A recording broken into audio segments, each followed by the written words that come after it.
కొన్ని జీలకర్ర, కొన్ని మిరియాలు, సాసులు, మెంతులు ఇవన్నీ వేయించి దాంట్లోకి వేసుకునేది. ఏం చేసుకోవాలి. ఓకే. టమాటాకాయ కోసి దాంట్లోకి వేసుకో.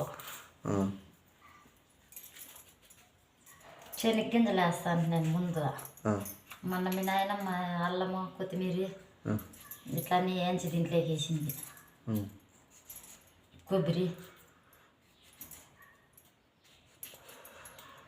కొబ్బరి గిబ్బరి వాళ్ళు కర్ణాటకలో పెట్టేది.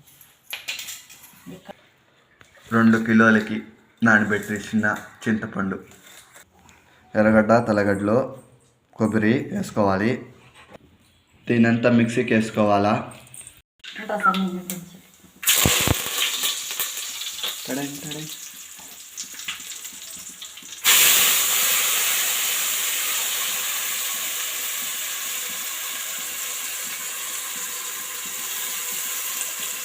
కల్దిపల్ల మమ్మీ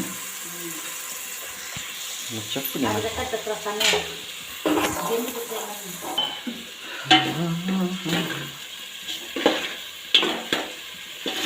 ఇట్లా మళ్ళీ సాసులు కరాపాకు వేసినావా? అంటే సాంబార్ పొడి ఉంటే ఇవన్నీ వేసే పని లేదన్నమాట. అన్నీ దాంట్లో ఉంటాయి కదా. సాంబార్ పొడి లేదు కాబట్టి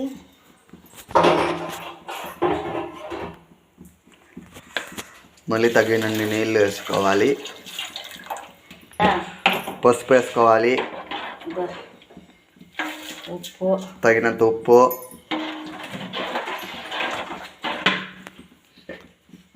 తగినంత ధనియాల పొడి, 2 స్పూన్లు ధనియాల పొడి,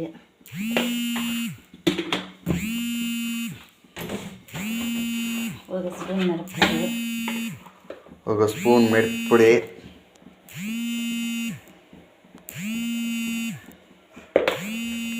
దీన్ని బాగా కలిపుకోవాలి.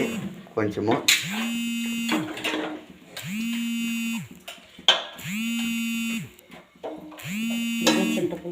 చింతపులుసు వేసుకోవాలి.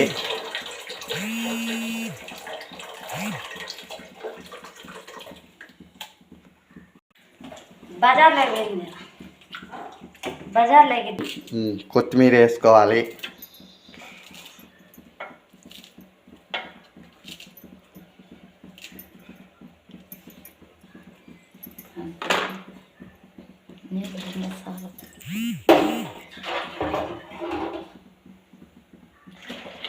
సరిపోతాయా?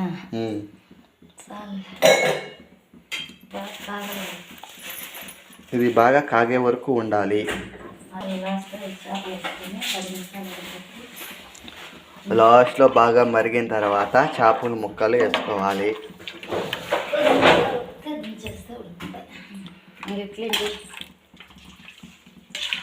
మా మమ్మీ క్లీనింగ్ చేస్తాను.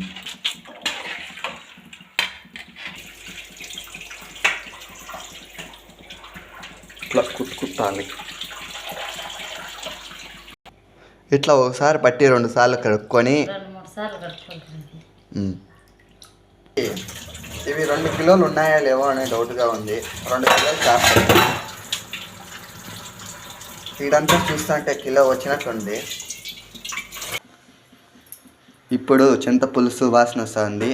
అప్పుడు చేపలు వేసుకోవాలి.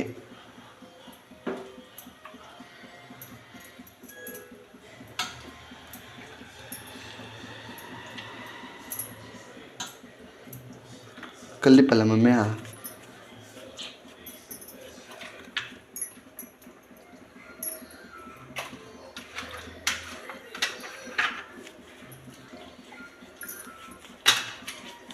సర్లో కొనుక్కోవాలి.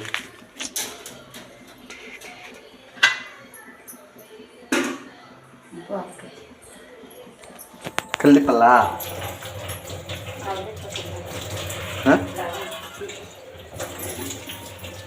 చేరవ కలిసి కాలి కదా ముక్కలకి.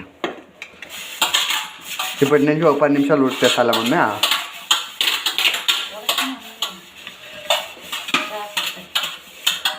ఈసారి చేప పకోడా చేసుకున్నాము. ఈ ముక్క నాకమ్మ.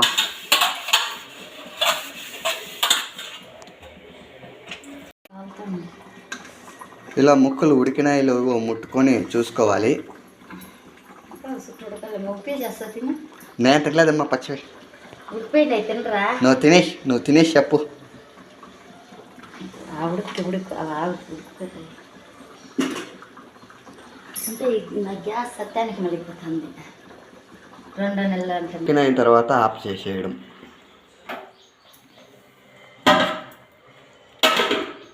ఒక 10 నిమిషాలు అలా మూసుకుంటే మంచిది.